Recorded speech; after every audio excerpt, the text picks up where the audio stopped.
확인을 좀 해봐야겠습니다만 올해로 만 61세가 된 최순실 씨가 국민연금을 수령할 수 있는 시기가 됐습니다. 그래서 일각에서 이런 보도가 나왔는데요. 최순실 씨가 구치소 안에서 이 국민연금, 그러니까 노령연금을 신청했다, 청구했다, 이런 보도가 나왔습니다. 그러니까 국민연금이라도 타겠다. 뭐 지금 이런 건데요. 최순실 씨 측의 관계자의 언론에 보도됐던 내용 한번 보시죠.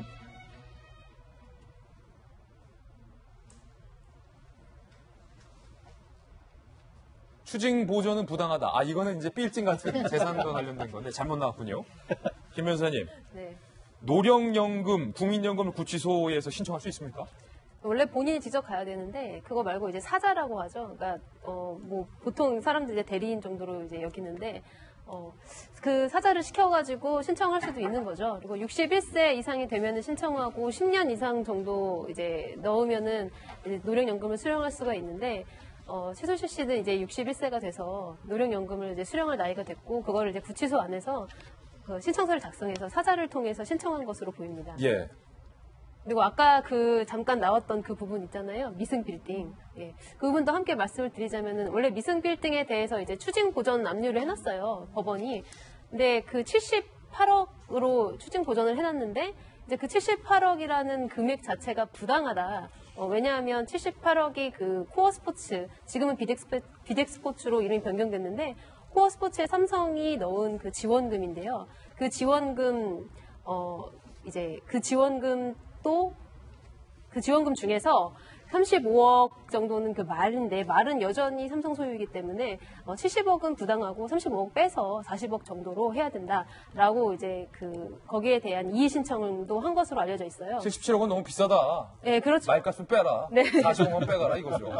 그러니까 결국은 이것 때문에 최순실 씨가 미승 빌딩을 매각하지 못하고 있다면서요. 예. 그래서 저 금액을 사실은 법원 쪽에다가 공탁을 걸면은 매각이 가능해요. 그러니까 조금 금액을 줄여가지고 공탁금도 줄여서 이제 매각을 시도하려고 하는 거죠. 뿐만 아니고 또 다른 다른 또 전세금 반환청 소송도 있어서 최순실 씨가 감옥 안에서 할 건 다 하고 있다. 할 건 다 하고 있다. 이게 다 돈과 연관된 건데 보세요. 삼성이 최순실에 건넨 약 77억 원 추징 보전 청구.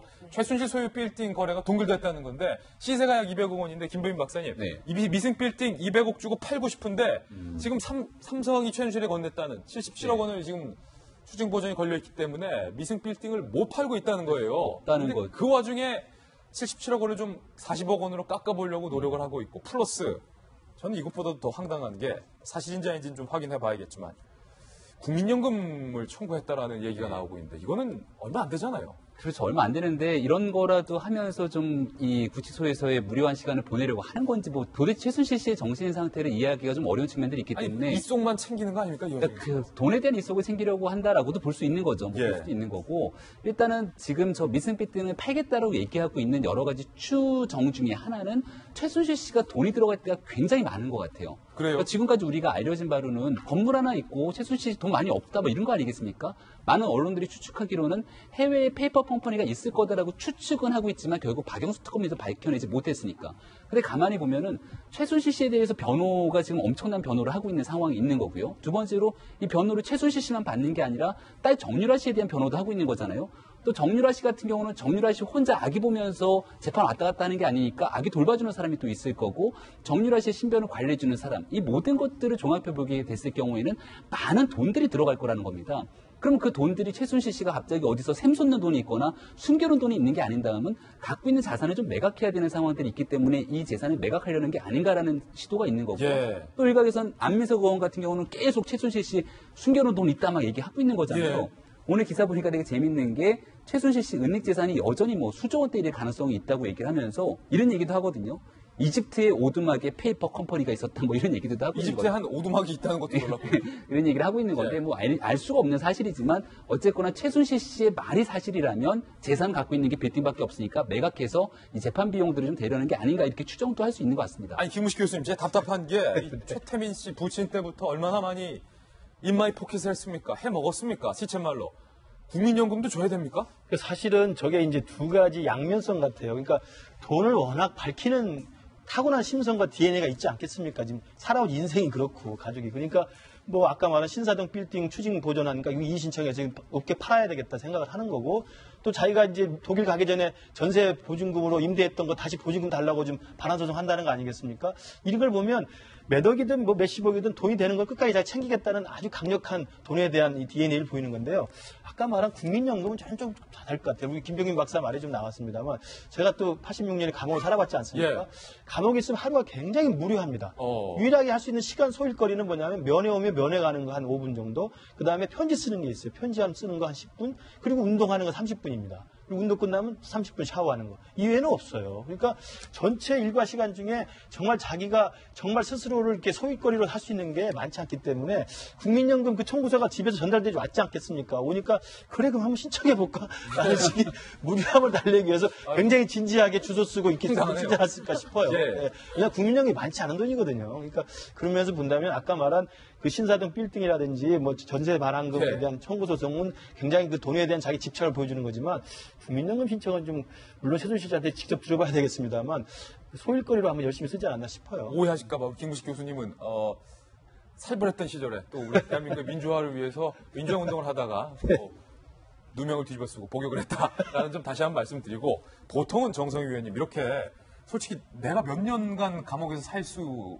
있을지 한치 앞을 모르는 상황에 딸도 있고 손자도 있고 보통 사람이면은 미승 빌딩을 이거 70억을 저쪽에 하니까 내가 30억만 후려쳐서 40억에 하고 200억을 팔아서 누구한테 유라한테 한 100억을 주고 내가 변호사 비용을 한 40억 이거 생각할 정신적인 여건이 없지 않습니까? 보통 사람이라면. 네, 이제 이 최순실의 어떤 심리 상태를 보면은 다른 거는 모르겠지만 이제 박근혜 대통령에 대한 미안함을 가지고 있는 것 같고 또 한 가지는 굉장히 돈에 대한 집착을 보여요. 예. 그리고 나름대로 그래도 법인을 몇 개를 운영했던 사람 아니겠습니까? 그러니까 이 어디를 뚫으면은 어떻게 돈이 생기고 어떻게 하면은 이 돈이 어떻게 된다 하는 것들은 잘 알고 있는 것 같아요. 그 아까 말한 그런 거에다가 또 이제 국민연금이 왔으니까 이렇게 하는데 사실 국민연금은 낸 사람은 누구나 받을 수 있는 국민의 권리이기 때문에 그렇게 말씀하실 줄 알았어요. 신청을 한다고 그래서 이렇게 사회적으로 비난할 건 아닌 것 같고요. 다만 이제 지금 민주당에서 최순실 계산 몰수 추진기구를 만든다고. 아, 그래요? 예. 해외 대산 이제 도피가 이제 많은 걸로 알려져 있는데, 이거는 사실 최순실한테는 굉장히 아픈 대목입니다. 다른 어떤 본인이 했던 아까 형 나오지만 한 20년 안팎 나올 걸로 이제 예상을 하고 있는데 20년이요? 지금 이제 여러 가지 그 범죄 혐의를 합치면 한 20년 되지는 않지 않겠느냐, 무기징역이나.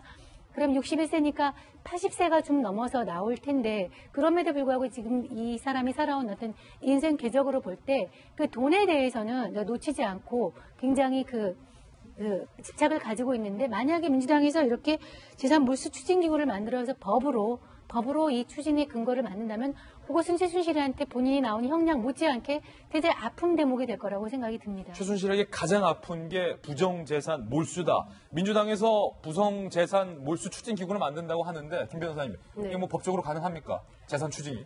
네, 재산 추징을 할 때 원래 이제 범죄 소명이 있어야지 법원에서 계좌 추적도 해주고 그런 건데 그거를 법으로 좀 더 쉽게 절차를 단축시킬 수 있도록 만들어 놓은 거예요. 그러니까 최순실 씨에 대해서는 이제 모든 계좌나 모든 재산 내역이 바로 공개될 수 있도록 법안으로 통과시키면은 충분히 가능한 일이죠. 근데 이제 찾아내는 것까지는 법안으로 찾아낼 수 있지만 근데 실제로 환수하는 데까지는 이것이 범죄로 인해서 어떤 경위로 추적되는가를 이제 정확히 소명을 해야지 이제 그것이 가능하기 때문에 그건 또 다른 문제로 남아 있다고 할 수 있습니다.